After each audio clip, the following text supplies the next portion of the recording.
रूहानी ताकतें हमारे आसपास हमेशा मंडराती रहती है। उनकी एक अलग ही दुनिया होती है जो वास्तविकता में तो दिखाई नहीं देती, लेकिन कुछ घटनाओं से महसूस जरूर होने लगती है। ऐसी ही एक हवेली के भूत की कहानी है। दरअसल एक पुरानी हवेली है जिसमें कई साल पहले राजा महाराजा रहा करते थे, लेकिन अब वह वीरान पड़ी है क्योंकि उन राजाओं के वारिस विदेश से बाहर जा चुके हैं। हवेली की हालत जर्जर हो चुकी है। अब उसे मरम्मत की ज़रूरत है। इसके लिए शासन के नोटिस के अनुसार संपत्ति के मालिक को सूचित किया जाता है। कुछ दिनों में पूर्व राजा के वारिस में से एक लड़की हवेली में अपने बच्चे के साथ दाखिल होती है, जो कि उस जमाने के राजा के नाती की लड़की थी। उसका नाम उर्मिला था। उसके पति की कार एक्सीडेंट में मौत हो चुकी थी। अब वह विधवा हो चुकी है, लेकिन उसके पास उसका एक बेटा जो 8 वर्ष का है और वह अपनी माँ के साथ हवेली आया है। हवेली बहुत ही विशाल थी, इसलिए उसकी साफ सफाई के लिए कई मजदूर बुलाए गए, जिन्हें चप्पे चप्पे की सफाई करने का ठेका दिया गया। किसी को नहीं पता था कि हवेली के कोने कोने में कितने खूनी रहस्य छुपे हुए हैं। उर्मिला के आने के बाद हवेली की हवा रूहानी होने लगी थी। ऐसा लग रहा था मानो कोई वर्षों से इंतजार कर रहा था इस हवेली के वारिस का। एक रात उर्मिला अपने कमरे में अपने बच्चे के साथ सो रही होती है। अचानक उसके खिड़की से एक पक्षी टकराकर मर जाता है। यह घटना अपने आप में असामान्य थी। पक्षी टकराते ही उर्मिला की नींद खुल जाती है और जब वह लाइट जलाकर देखती है तो डर से चीखने लगती है, क्योंकि उस कमरे की खिड़की से एक पक्षी फंसा हुआ था और उसके शरीर से खून बह रहा था और खून की बूंदें फर्श पर गिर रही थी। नज़ारा इतना भयानक था कि वह अपने बच्चे को उठाना नहीं चाहती थी, लेकिन उर्मिला हिम्मत करके उस पक्षी को खिड़की से बाहर फेंक देती है। लेकिन इसके बाद उसे रात भर नींद नहीं आती और वह सुबह तक जागती रहती है। दरअसल वह जानना चाहती है कि यह किसी की शरारत तो नहीं। सुबह होते ही वह अपने यहाँ काम कर रहे मजदूरों से जाकर कहती है कि रात को मेरे कमरे की खिड़की पर कोई पक्षी आकर टकराया था और तुरंत मर गया। क्या तुम लोगों में से किसी ने यह हरकत की है? क्योंकि पक्षी खुद ब खुद तो खिड़की से नहीं टकरा सकता। मजदूर कहते हैं, नहीं, हमने तो खिड़की से नीचे किसी पक्षी को मरा हुआ नहीं देखा।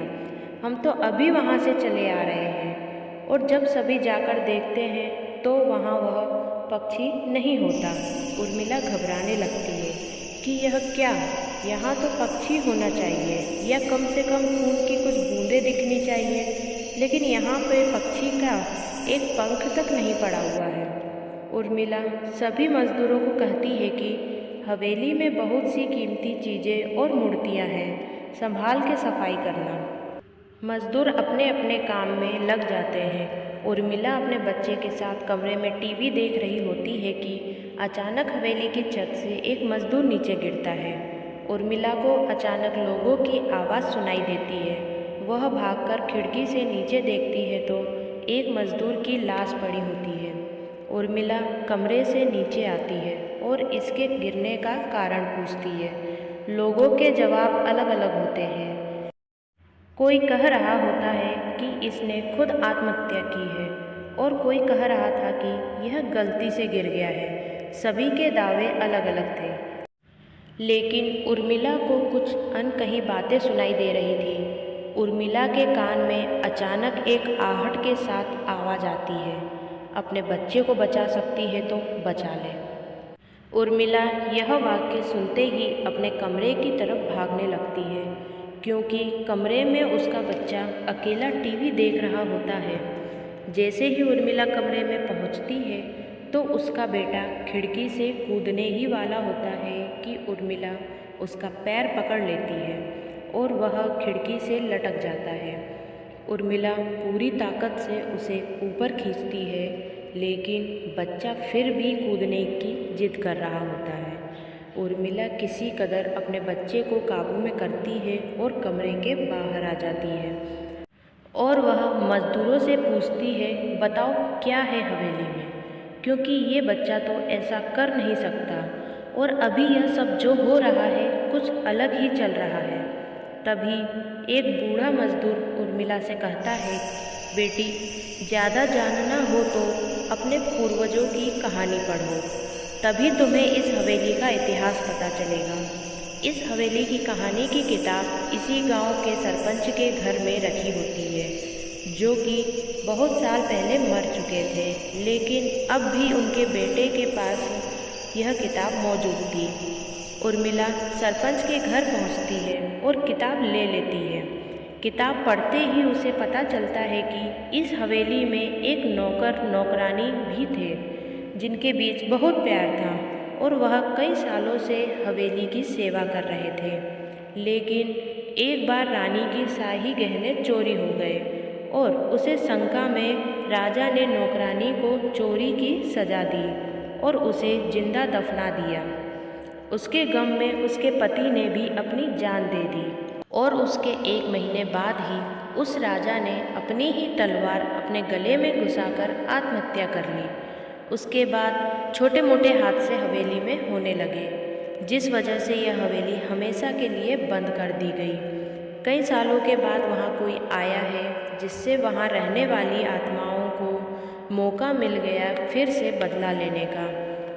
उर्मिला हवेली का रहस्य जानकर यहाँ से जाना चाहती है, क्योंकि उसे अपने बच्चे की चिंता है। इसलिए वह रात में ही कार लेकर एयरपोर्ट के लिए निकल जाती है। अचानक रात में उसकी कार का एक्सीडेंट हो जाता है और कार पलट जाती है, लेकिन दोनों को कोई नुकसान नहीं होता है। उर्मिला अपने बच्चे को बाहर निकाल लेती है और सुनसान सड़क पर भागने लगती है।